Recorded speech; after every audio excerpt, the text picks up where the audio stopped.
Hello,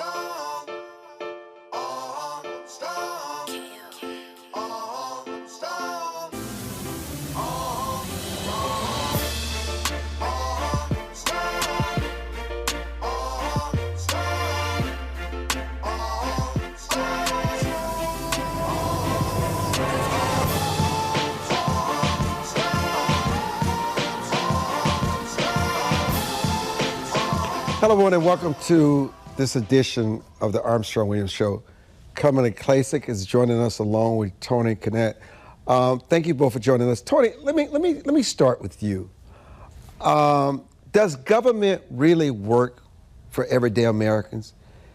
If it does, where does it work best, and where can it work better? I don't think that government is doing a very good job of working for average everyday Americans right now, and that's mainly because for the last 100 years or so, we've sacrificed a lot of what the government of the United States was designed to do to federal administrative agencies. So a lot of unelected people can, do the various things like regulating your life and making it more difficult. And to that problem comes the solution that a lot less of those regulations actually requiring Congress to do their jobs and not just shunt off the responsibilities to somebody else. That would make it a lot easier for Americans to hold government accountable and not just respond to the whims of some regulatory expert, so-called, in the federal Department of who cares. Kimberly, have we become too reliant, too dependable on government? No, absolutely. I mean, look, this country was founded on being able to self-govern, and I think we got away from that, unfortunately. And so, right now I'm running for office, as you know, Armstrong, running from polling location to polling location here for early voting, talking to voters and trying to understand what their grievances are. And many of them will tell you we've got too much government in our lives, right? Too many regulations. They're spending a ton of money. Inflation is through the roof. And all of these things are happening because of government and what they decided to do with our laws and our system in general. And so, I think if we can get back to self-governing, I think if we can get back to allowing people to make their own decisions, more community, maybe having more churches involved. And when you're seeing the crime, the violence, the poor education across this country, I think a lot of it stems from the fact that the government never had that moral dimension or those values that can be instilled in you, say that the family and the community and the churches could do themselves. So we got to get back to that for sure. Remind Tony, our voters, on what Kimberly means when she says governing oneself. Because we take it for granted. We take it for granted, and people understand that what that is. But I'm not sure they do, Tony.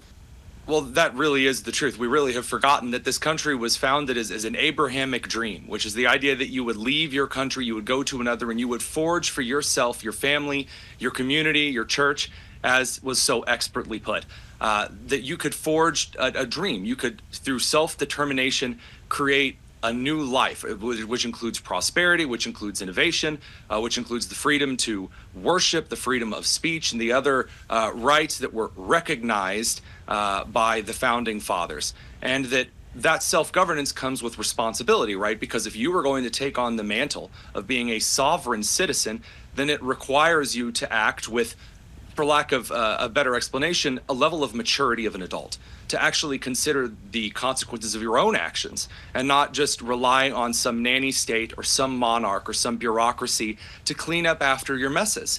And then every interaction between you and another individual becomes altruistic. Why do I help the members of my church? Well, one, because I'm ordained to by God, but also because I want to provide for the common good and benefit because I recognize the importance of it, not because the government is taking my money and then giving it to someone else.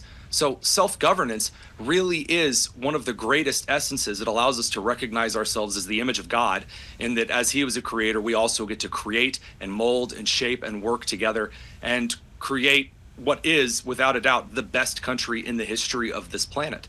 Well, I don't know if I could have said it any better than Tony, Kim, but there was a time in what he's expressing, let's say 50 years ago, 100 years ago, hundreds of years ago, that's who we were in this nation. But it seems as though we've gone to a center-left nation. You know, the things that we hate to admit sometimes is that there are people in this country who embrace this movement called transgenderism. There's a part of the society today that embraces abortion. There's a part of our society today that says that a person is not an adult until they're 25 or 26 years old, and so if they kill, they rape, they pillage, they steal, they loot, they've not formed themselves yet, and therefore we should put them in these different programs and this different rehabilitation, realizing that some can be rehabilitated, but others have shown they leave and do far worse. You put them in ankle bracelets, they still go out and kill. So what has happened to the point where we don't allow people to not just self-govern, but also to be accountable and responsible? I believe that they can understand the importance of morality instead of embracing this moral relativism. And we become the government in their lives because we think we can give them medicine, we can medicate everything, we can make excuses for everything, and yet society doesn't get any better, but yet we still continue with these same policies.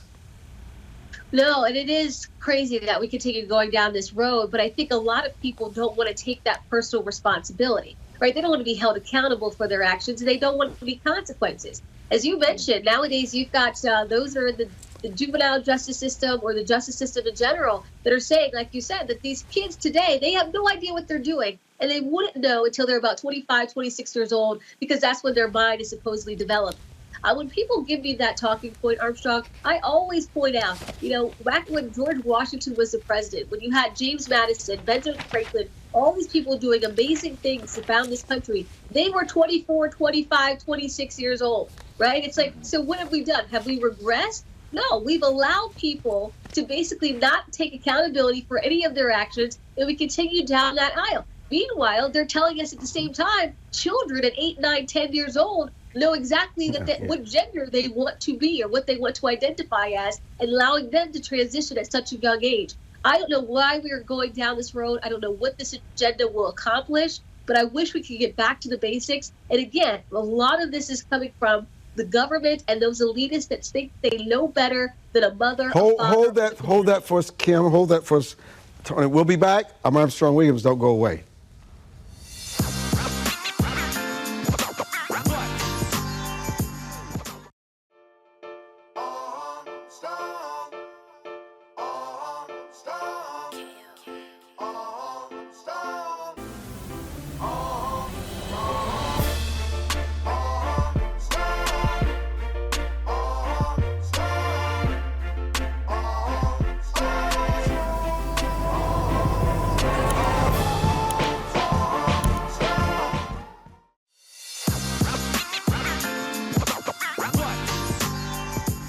So, Tony, this is the question of this hour.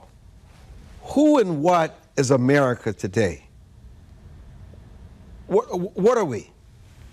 So if you forgive me for just a second, let me ask, Kimberly, what office are you running for at the moment? You said you were running for office? Yeah, I'm in Maryland's 2nd Congressional District. Yep. Well, if you ever feel privy to come out to Indiana and run for office here, I would have the honor and privilege of covering your race, because I want to be clear that where America should be are the kind of ideas that are articulated by Kimberly. The idea that you can understand our nation's history and that you can reckon with its faults, but also understand the potential that our nation has, that it has previously made good on by forging ahead both in technology, both in the general health and life expectancy of humanity, and providing resources for its own citizens, for the world abroad, for our ideals, for our freedoms. Those are the things that America should be. But instead, we've really fallen prey to two of the, let's say, the two different categories of failure for humanity. Number one, you have hedonism, the idea that everything in your life boils down to pleasure. How can I seek instant pleasure in anything I do? Whether that's through drugs, whether that's through sex, whether that's through greed, whether that's through any way that brings you joy or happiness. And the other would be this kind of kind of machine grinding socialist utopia utilitarianism, where we no longer see individuals as a valuable thing individually, but we just consider them parts of a machine. So if there's an area that has some kind of a problem, well, probably because there's too many people, you don't really have any purpose. You're just a part of the machine that we need to cultivate in order to spread humanity responsibly. And either of those philosophies is disgusting and it's evil, and it comes out of a human nature to either be incredibly apathetic and not take upon oneself the duties and responsibilities laid before us, but it also comes from the lack of instruction and the lack of follow through that a lot of parents have been charged with teaching those in their care, whether they be biological children or adopted children or those that are responsible in some missionary circles and things like that. So I think that to define America, we need to look at the gaps and really throw aside those two stumbling blocks, hedonism and that kind of sterilized utilitarianism that has become the defining two choices for American life today. You know, Kimberly, I think he makes an excellent point here. We're getting away from the identity of the rugged individual, and it seems as though across the board, we're embracing this thing we call tribalism, and just how dangerous that is. No, absolutely. And I think social media helps fuel that as well, right? You kind of see some people, if they're on social media, there might be an attack, and then you've got people that pile on because it's a cool thing to do. It's a trendy thing to do. And I think I agree with Tony. Tony, I thank you for the vote of confidence, by the way. Here in Maryland, I'm going to continue to fight the good fight. But I would love to come to Indiana and visit you for sure. But we've got to make sure that we teach the next generation why it's so important to be that individual, right? Because they want you to be in the situation where you're in this group think, right? These group think tanks, and everybody should be the same. Everybody should think the same way. And we see that very well in the Black community. I mean, think about it. I'm a Republican, and as soon as I said that I was a Republican or even a Trump supporter, I was attacked by my own race, like nobody's business. And it is because I decided to think a little bit differently. And so I do love the fact that you see more minorities thinking individually now. But I do agree. That's what they want. They want us to all think as one and be as one. And our leaders, our forefathers, those like Dr. Martin Luther King Jr., they taught us to do the exact opposite. Tony, it is fascinating that our classrooms are getting away from teaching civics about who we are as Americans and the sacrifices that were made for us to become who we are. I listened recently when they were talking about Columbus Day, and I heard the vice president speak of and in very dismissive, and the Europeans and how at the expense of the indigenous people. What happens though when we get away from talking about a moral education, a moral compass, and we focus on the things that divide us, that separates us, and you feed those engines that further divide us and separate us, because when you do so, others gain power at the expense of a fractured nation? Well, I got to say, Armstrong, teeing up a question like that to a former teacher and administrator is a very dangerous thing, and I'll try not to make you regret it. The short answer to that question is that when you start teaching children that everything in their lives is out of their control and it's all due to nameless, shapeless, evil entities, you create, to Kimberly's point, a hyper-tribalistic mindset in which you see situations in which students are beating up any other student who doesn't go along with what they have been told is the political necessity. When you castigate anyone who thinks differently than you do as a Nazi, you end up with situations in which a group of Ohio students almost beat to death another student who refused to raise their fist in the air in a political motion on a playground in an elementary school in Ohio. And as a teacher, I was always bothered. Let me stop you, man, because I don't want to interrupt you. I know I'm coming up on a break, and what you're about to talk about from your experience as a teacher needs to be heard without interruption. So let me go quickly to a break and come back to you and let you finish that point and continue with you both. We'll be back.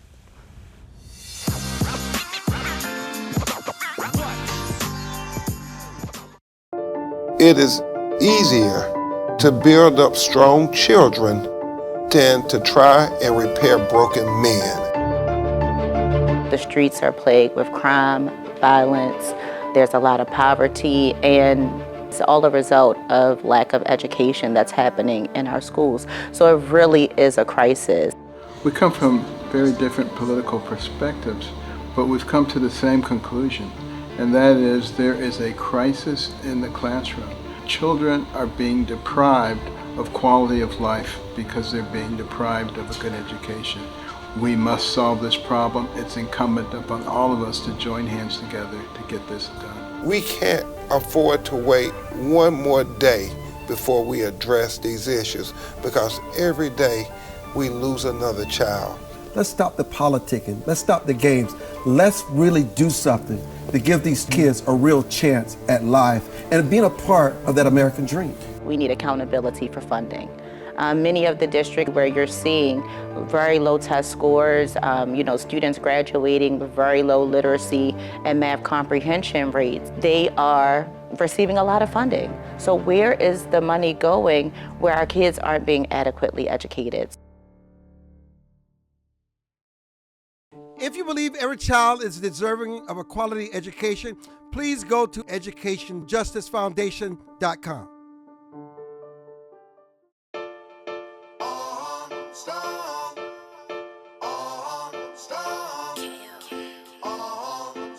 Tony Kinnett, please continue as you were speaking about as a teacher. As a teacher, it would bother me that I would see a lot of other educators that would put their own political desire to basically rant and lecture the world about what they considered their moral fascinations to their students instead of the subject they were assigned to teach. I saw this especially with English teachers, where instead of actually taking the students through the standards assigned by the state or assigned by the local governing board for that school, instead the teacher would take the time to affirm themselves by basically placing their own take on the world in front of their students. And it's incredibly dangerous because kids are gullible. I mean, that's the nature of a child. You trust adults around you that speak authoritatively. And so what you see is a lot of these young, usually young suburban white women that walk into a classroom and they want to be mommy and they want to be admired because they don't have faith, family, and community of their own. And so they want students to think that they're amazing. So they preach all of these political and personal beliefs to the students instead of what they've been assigned to teach, so that the students will affirm them and they'll feel as though what they're doing is worthwhile. It's not what I did. And I made sure that the teachers that I was close with, that I was friends with, that we made sure we were teaching students the things that would be able to profit them later on in life, especially civics. We absolutely brought civics up in my classroom, not just because it's a state standard, but if you're going to use the mechanisms of science and mathematics, you need to understand physics and the citizen's responsibility to wield those incredible tools well and responsibly. Kim, you're a parent, and the example that you set for your child every day, what your child reads, what that child is exposed to is critical for their future. But what about the fact that the government seems to be guiding the path on how parents raise their kids? I mean, even in a place like New York, and I've said this many times because we're constantly on the road with crisis in the classroom, if you yell at your child, you could find yourself facing a courtroom. If you discipline your child, it seems like that the government goes out of this way to restrict parents from doing what they do best. Now, we're going to always have exceptions to the rules, which the media loves to highlight in the press, but that's not who parents are. Because parents who love their child want the best for their child, and they discipline that child with a love because they want to correct them going forward, because they want to teach them right from wrong, and they want to teach them boundaries, Kim.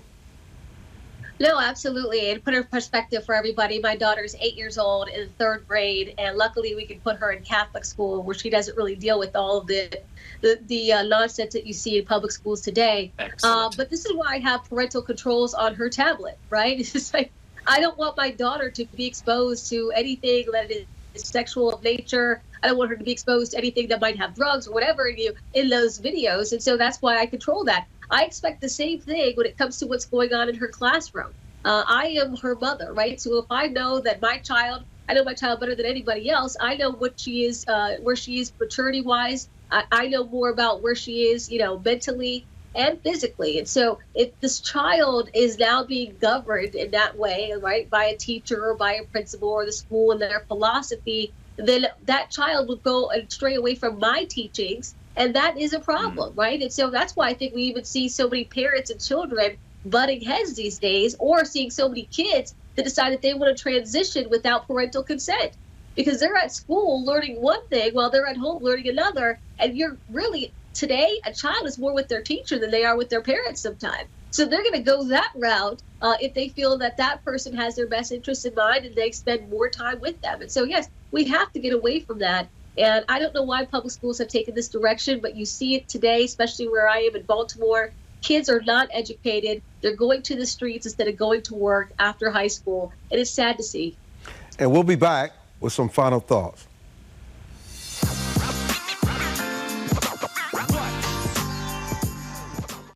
As a home buyer, you need a lender who cares about your home ownership dreams. United Security Financial has been helping families secure their dream homes for 30 years. We're a national fair practice lender that provides affordable mortgages and low down payment programs to eligible home buyers. To learn how United Security Financial can help you secure your dream home, call 1-800-373-4186.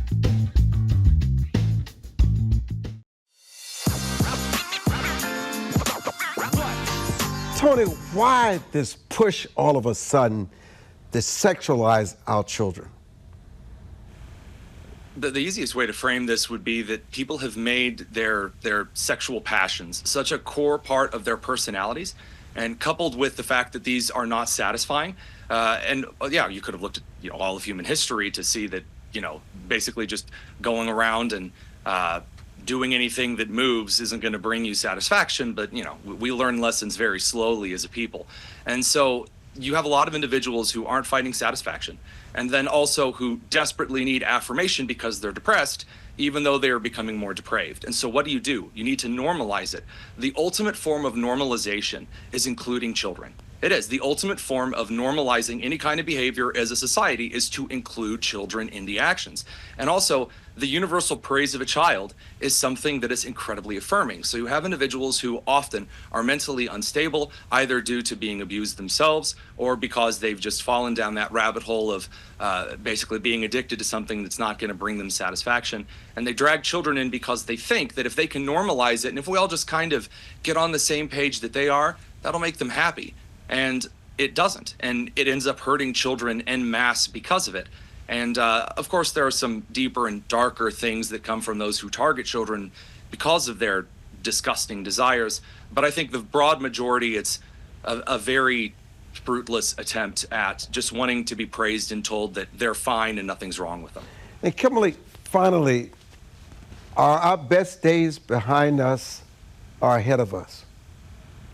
Well, look, I'm always going to be optimistic, right? Our best days are ahead of us. And I do think that we can change the direction. That's why I'm running for office. I think that's why President Trump and so many others are running for office. And I won't say it's one party that's going to save us. I think it's going to take everybody collectively to figure out exactly where we're going. Here in America, I don't no longer recognize the country in which I grew up in. We have gotten so far away from who we are and what our culture is and what we stand for. And we just got to get back to those basics. I know a lot of people talk about separating church and state, and I don't think it is, together at all to be able to speak about one day, maybe having prayer in the classroom. My daughter goes to Catholic school. It works out very well. And honestly, when you have faith, when you have that structure, when you have family and community, you just turn out better individuals that are contributing to society. And I believe that through and through. Tony Kinnett is an investigative columnist for the Daily Signal. He joins us for the first time, but we certainly will be having him back. Kimberly Klacik is a candidate for Congress in Baltimore, Maryland. We always wish her well. All the things that we talked about, no matter who's elected to office, when it's all said and done, parents, communities, schools must be involved in the saving of our nation. Because I will say this, and I cannot say it loud enough, that America is in a spiritual recession. And I don't have to explain to Kimberly or to Tony what that means. We must get our spiritual and moral house in order, because if we don't, everything will collapse around us. Thank you so much for joining us. I'm Armstrong Williams.